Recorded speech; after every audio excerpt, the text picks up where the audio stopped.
The Blithedale Romance by Nathaniel Hawthorne, Chapter 25, The Three Together. Hollingsworth was in his ordinary working dress. Priscilla wore a pretty and simple gown with a kerchief about her neck and a calash which she had flung back from her head, leaving it suspended by the strings. But Zenobia, whose part among the maskers, as may be supposed, was no inferior one, appeared in a costume of fanciful magnificence, with her jeweled flower as the central ornament of what resembled a leafy crown or coronet. She represented the Oriental princess by whose name we were accustomed to know her. Her attitude was free and noble, yet, if a queen's, it was not that of a queen triumphant, but dethroned, on trial for her life, or perchance condemned already. The spirit of the conflict seemed nevertheless to be alive in her. Her eyes were on fire. Her cheeks had each a crimson spot, so exceedingly vivid and marked with so definite an outline that I at first doubted whether it were not artificial. In a very brief space, however, this idea was shamed by the paleness that ensued as the blood sank suddenly away. Zenobia now looked like marble. One always feels the fact in an instant when he has intruded on those who love or those who hate at some acme of their passion that puts them into a sphere of their own, when no other spirit can pretend to stand on equal ground with them.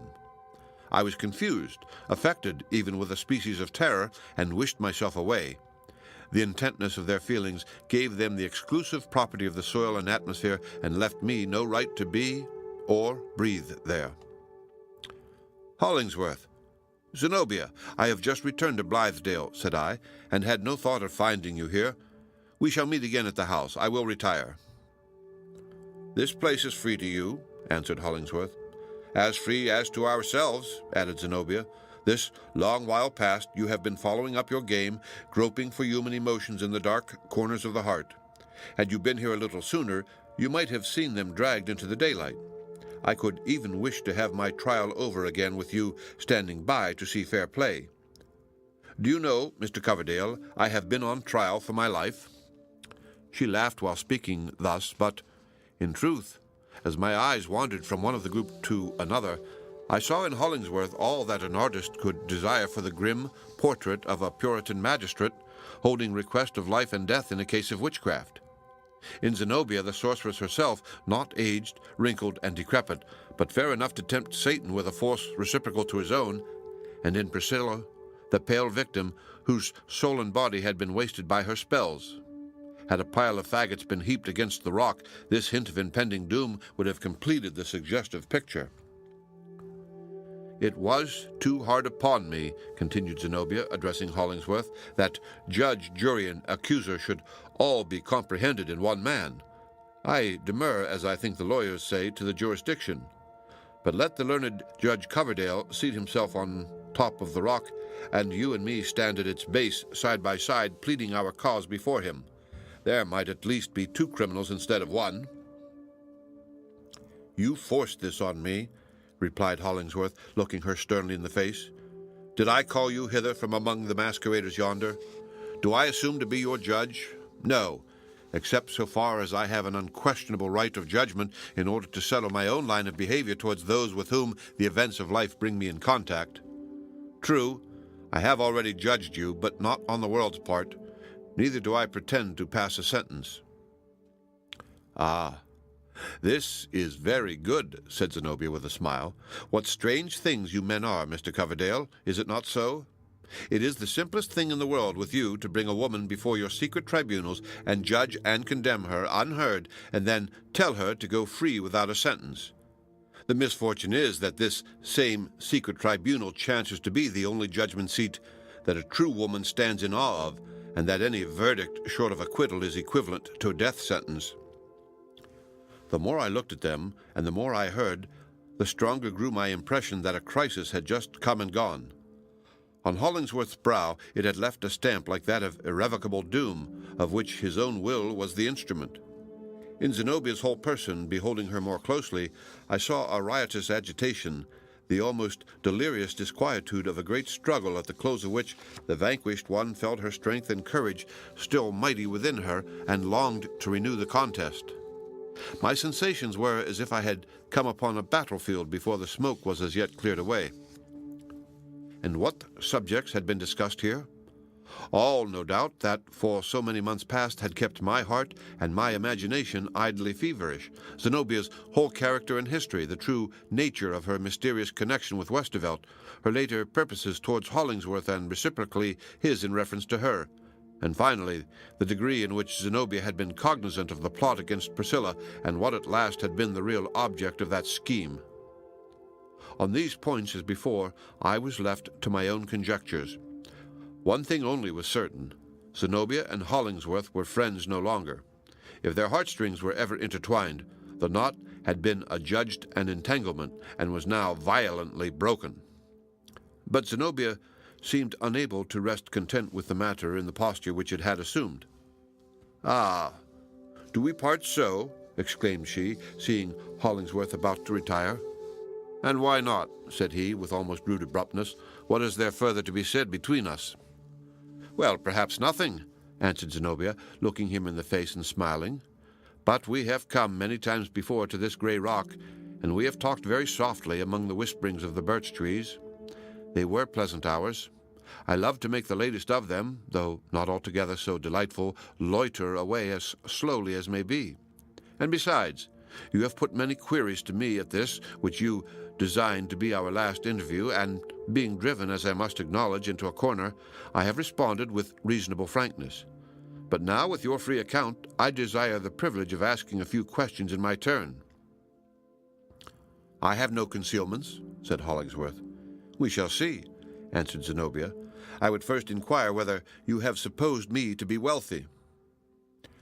"On that point," observed Hollingsworth, "I have had the opinion which the world holds." "And I held it likewise," said Zenobia. "Had I not, heaven is my witness, the knowledge should have been as free to you as me. It is only 3 days since I knew the strange fact that threatens to make me poor, and your own acquaintance with it, I suspect, is of at least as old a date. I fancied myself affluent. You are aware, too, of the disposition which I proposed making of the larger portion of my imaginary opulence. Nay, were it all, I had not hesitated. Let me ask you further, did I ever propose or intimate any terms of compact on which depended this, as the world would consider it, so important sacrifice?" "You certainly spoke of none," said Hollingsworth. "Nor meant any," she responded. "I was willing to realize your dream, freely, generously as some might think, but at all events fully, and heedless though it should prove the ruin of my fortune. If in your own thoughts you have imposed any conditions of this expenditure, it is you that must be held responsible for whatever is sordid and unworthy in them. And now, one other question. Do you love this girl?" "Oh, Zenobia," exclaimed Priscilla, shrinking back as if longing for the rock to topple over and hide her. "Do you love her?" repeated Zenobia. "Had you asked me that question a short time since," replied Hollingsworth after a pause during which, it seemed to me, even the birch trees held their whispering breath, "I should have told you no. My feelings for Priscilla differed little from those of an elder brother watching tenderly over the gentle sister whom God has given him to protect." "And what is your answer now?" persisted Zenobia. "I do love her," said Hollingsworth, uttering the words with a deep inward breath instead of speaking them outright. "As well declare it thus as in any other way, I do love her."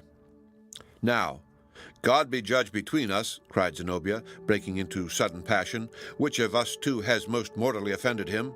At least I am a woman, with every fault it may be that a woman ever had, weak, vain, unprincipled, like most of my sex, for our virtues, when we have any, are merely impulsive and intuitive, passionate too, and pursuing my foolish and unattainable ends by indirect and cunning, though absurdly chosen means, as an hereditary bond-slave must, false moreover to the whole circle of good, in my reckless truth to the little good I saw before me, but still a woman.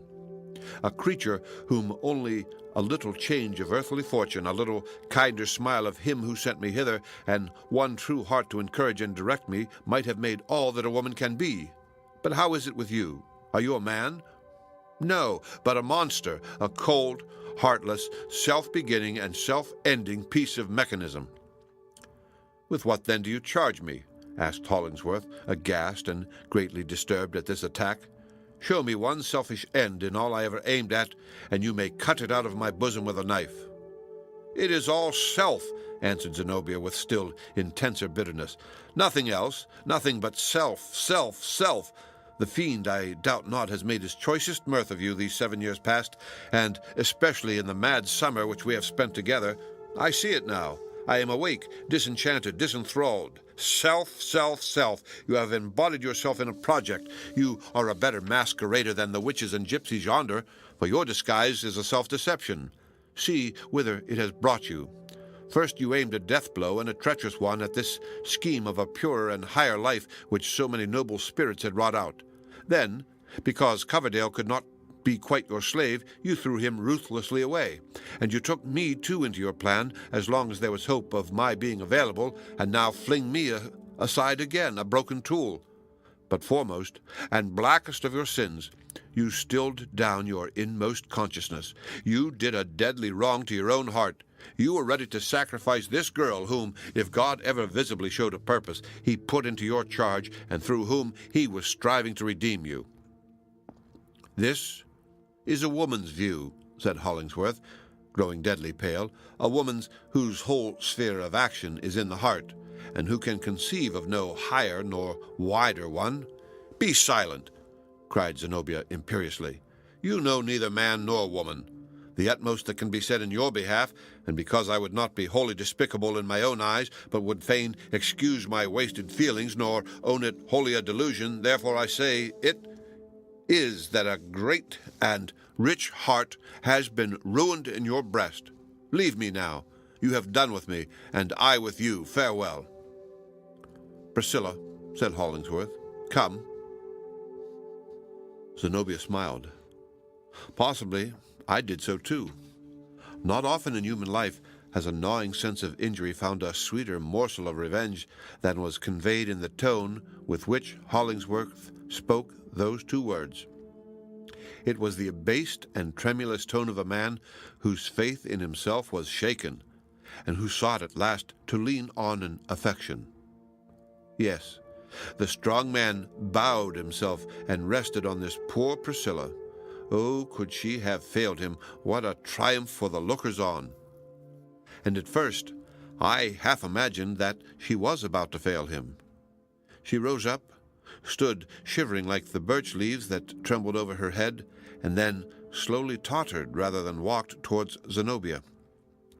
Arriving at her feet, she sank down there in the very same attitude which she had assumed on their first meeting in the kitchen of the old farmhouse. Zenobia remembered it. Ah, Priscilla, said she, shaking her head, how much is changed since then. You kneel to a dethroned princess, you the victorious one. But he is waiting for you. Say what you wish, and leave me. We are sisters, gasped Priscilla. I fancied that I understood the word and action. It meant the offering of herself and all she had to be at Zenobia's disposal. But the latter would not take it thus. True, we are sisters, she replied, and moved by the sweet word, she stooped down and kissed Priscilla, but not lovingly, for a sense of fatal harm received through her seemed to be lurking in Zenobia's heart. We had one father. You knew it from the first, I but a little while, else some things that have chanced might have been spared you. But I never wished you harm. You stood between me and an end which I desired. I wanted a clear path, no matter what I meant. It is over now. Do you forgive me? Oh, Zenobia, sobbed Priscilla, it is I that feels like the guilty one. No, no, poor little thing, said Zenobia with a sort of contempt. You have been my evil fate, but there never was a babe with less strength or will to do an injury. Poor child. Methinks you have but a melancholy lot before you, sitting all alone in that wide, cheerless heart, where for aught you know, and as I, alas, believe, the fire which you have kindled may soon go out.